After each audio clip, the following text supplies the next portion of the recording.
Bună ziua și bine v-am regăsit! În această etalare vom vedea efectiv ce urmează să se întâmple între voi și persoana voastră de interes. Vom face o singură posibilitate cu aceste cărți, deci nu vom merge pe variante. Această etalare va fi destul de simplu, dacă va rezona cu voi, pur și simplu veți ști. Nu vom forța această poveste să, nu știu, zicem 100.000 de scenarii, pentru că nu are sens. Cu cine va rezona, cu cine nu va rezona, pur și simplu nu va rezona. Prefer să fiu cât mai clară, cât mai directă și informațiile să fie pentru un grup specific de oameni care vor ști foarte clar că rezonează sau nu. Am să vă rog ca de zodii să nu țineți atât de mult cont, țineți cont de dinamica ce mi se prezintă în etalare. Dacă doriți o etalare personală, găsiți toate detaliile în descriere, dar de preferat ar fi ca voi să țineți cont doar de ceea ce zic cărțile în ceea ce ține de dinamică, nu neapărat de cărți pentru a vedea dacă rezonați sau nu, ok? Bun. Pentru că și în etalările personale, practic, cărțile ne dau dinamica, ce se întâmplă concret între voi și persoana voastră, ce urmează să se întâmple și așa mai departe. Bun. Și atunci, hai să vedem care este energia voastră, care este energia persoanei voastre de interes, ok? Care este energia persoanei voastre față de voi, care este energia voastră față de această persoană, care e situația acum concretă între voi. Bun. Avem trecut, prezent și viitor. Și o carte de rezultat, care ne-au ieșit două. Asta este 9 de cupe și regele de pentagrame. Pentru mine, cel puțin aici, răspunsurile sunt destul de clare. Ce aș vrea să specific aici, nu îmi place să merg eu pe foarte multe posibilități și variante, dar aș vrea să zic că aici, în primul rând, avem o etalare care poate să fie, în primul rând, pentru persoane destul de practice și care au început în ultima perioadă, da, să pună un focus tot mai mare pe siguranța financiară. Dacă voi știți că ați luat un set de gânduri, decizii sau vă gândiți să faceți asta în perioada imediat următoare pentru a vă asigura mai multă stabilitate financiară, venituri mai crescute și așa mai departe, atunci etalarea poate să rezoneze pentru voi. Persoana voastră de interes este o persoană care de mai mult timp este destul de preocupată de bunăstarea sa financiară. Persoana voastră de interes poate să aibă fie mai multe economii sau mai mulți bani puși deoparte sau poate să aibă o afacere sau ceva de această natură.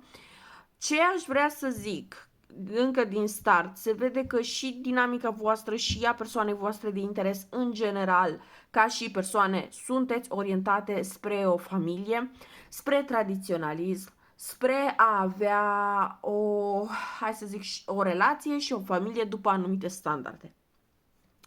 Ce este totuși interesant este că pentru unii dintre voi, aici e vorba de o conexiune foarte stabilă de tip, nu știu, mutat împreună, căsătorie și așa mai departe, în separare. Iar singura altă variantă în care mai văd acest scenariu că ar fi posibil este pentru persoane care nu au ajuns la un stadiu extrem de avansat și profund al acestei conexiuni. Încă. De ce zic încă?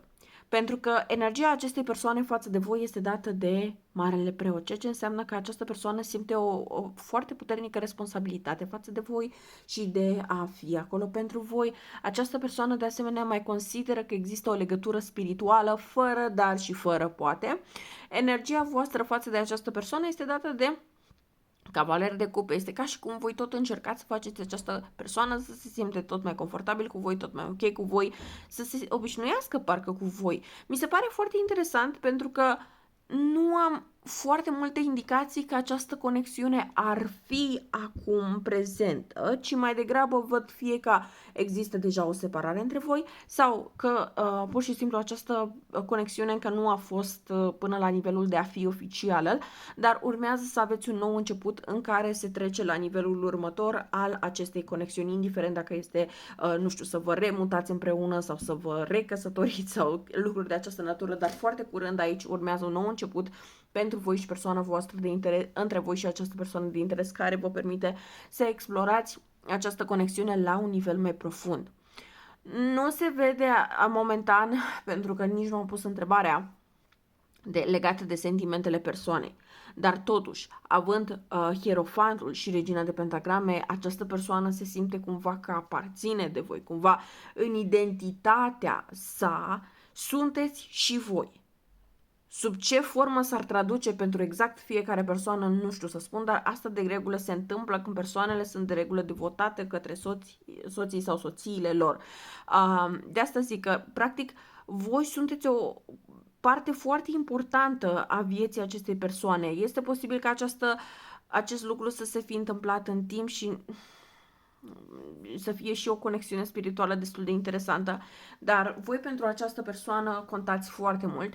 Nu cred că această persoană își expune foarte clar sentimentele, nu cred că sunteți foarte siguri de ceea ce simte această persoană pentru voi, cum vede această conexiune și ce planuri are pe mai departe cu voi, dar acolo există gânduri, există intenții și există planuri pe viitor alături de voi. Persoana asta nu plănuiește să fugă niciunde, are intenția să rămână alături de voi, dar vor trebui puse la punct niște lucruri între voi, pentru că mi se pare că fiecare are cumva un mod destul de independent de a duce viața față de celălalt și este destul de greu să aveți un echilibru, hai să zicem, stând în aceeași casă sau nu știu, petrecând foarte mult timp unul cu celălalt dintr-o dată. Aici s-ar putea să fie niște mici ciocniri care vor avea loc în perioada următoare, dar eu vă pot zice încă de pe acum că această persoană deja se gândește la a trece la nivelul următor. Nu pentru toată lumea se va întâmpla totuși în perioada imediat următoare.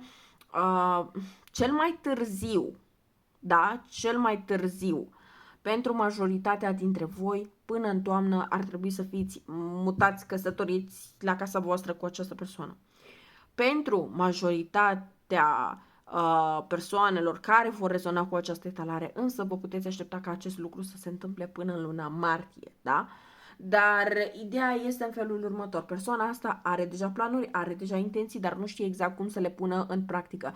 Această persoană vă vede, vă apreciază calitățile voastre de partener sau parteneră într-o conexiune stabilă, dar totodată se gândește că trebuie să vină într-un mod destul de practic și destul de inteligent cu această propunere față de voi.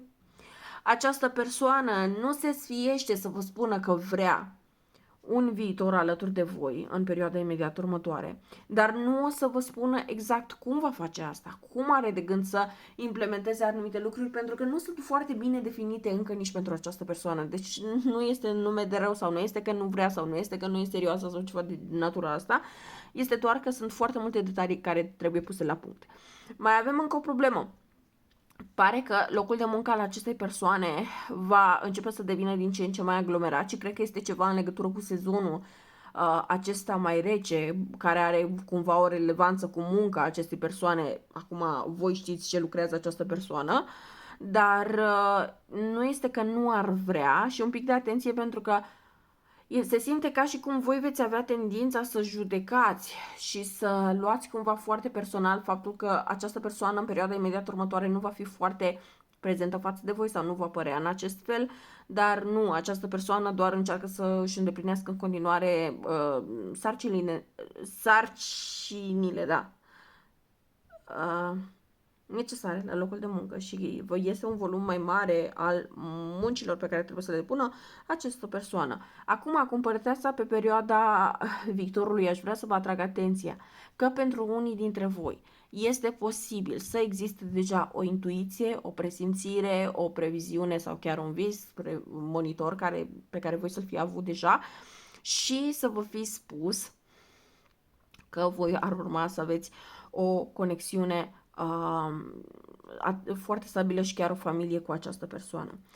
Motivul pentru care eu nu pot interpreta aici lumea ca fiind sfârșitul anului ăstuia, pentru că, da, într-adevăr, sfârșitul anului este foarte aproape și foarte convenabil să spun aici în etalarea asta ca să fie pe placul tuturor, este că energia este de pentagrame. Pentagramele sunt întotdeauna lente, foarte, foarte lente și după cum vedem, și împărăteasa, și regele de bâte, și regina de bâte și trei de pentagrame au o energie destul de tomnatică, de asta spun.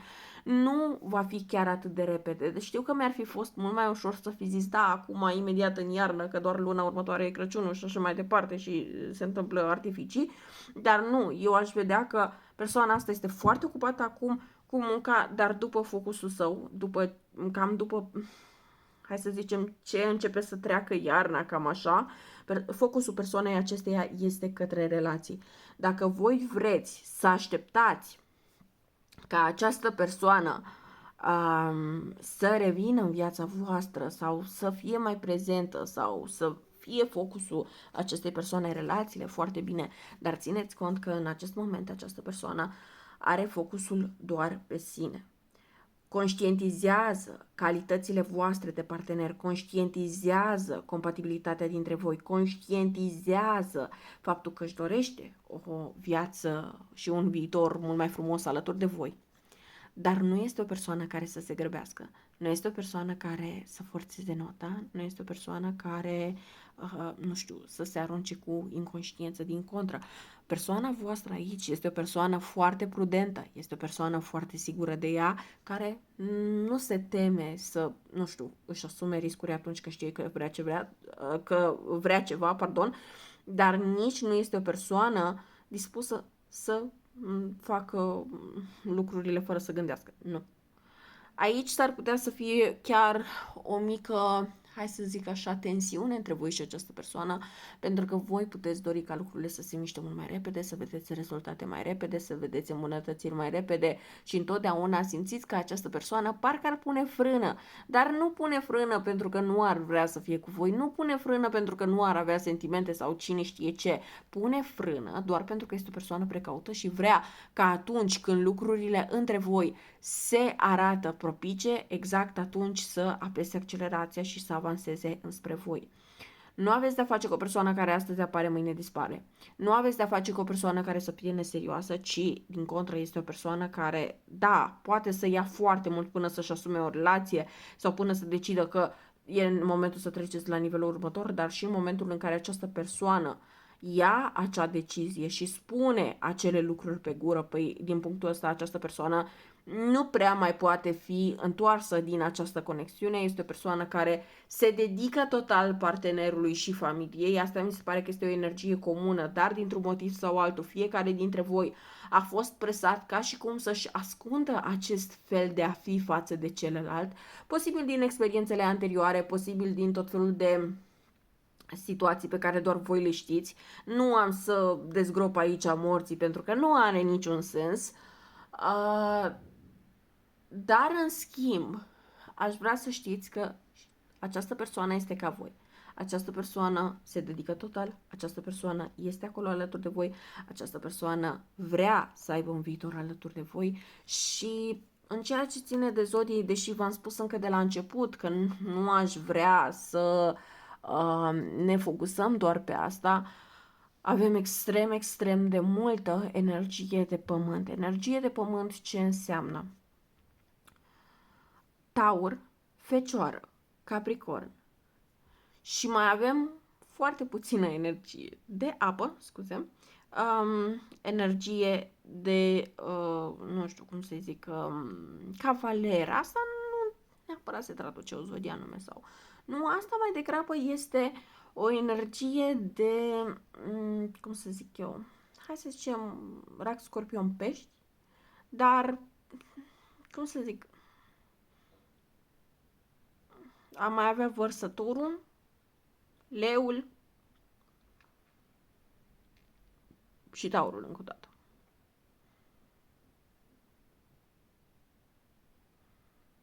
Dar cam astea sunt toate zodiile pe care le avem.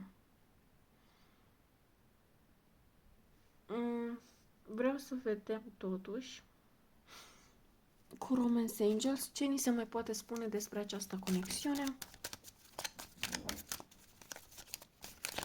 Dar e foarte multă energie practică și tangibilă.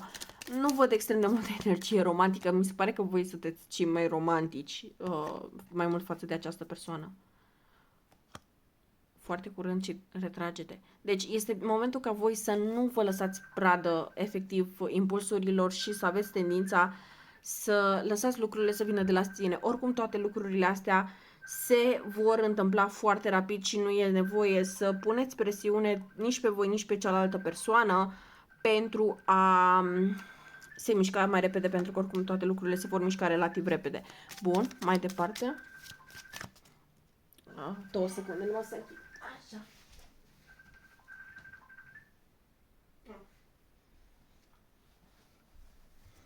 Bun, mai departe. Fă efortul, ai răbdare încă un pic. Există foarte multă pasiune între voi și chiar și sentimente romantice, chiar dacă nu sunt extrem de bine exprimate sau pot să nu fie exprimate deloc. Bun. Dar ele totuși există. Ce v-ar transmite această persoană dacă ar putea?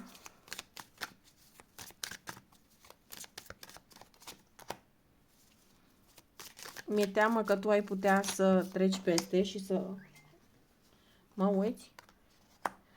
Uneori joc jocuri mentale cu intenție.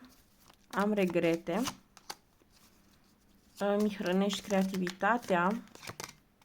Mă simt pierdut fără tine. Deci, practic, această persoană, da, vă vrea în viața sa. Este clar că aici există o istorie între voi și această persoană. Felul în care s-au desfășurat lucrurile e clar diferă de la persoană la persoană. Dar se știe foarte clar un lucru. Această persoană nu vrea să vă piardă și este dispusă să facă eforturi. Este dispusă să facă tot ceea ce nu a făcut până acum pentru a vă recâștiga în viața sa. Acum, dacă voi vreți să continuați cu această persoană sau nu, este decizia voastră. Eu vă pot exprima doar ceea ce au avut de spus cărțile. Eu vă mulțumesc că mi-ați fost alături în această etalare și să ne revedem cât mai curând. La revedere!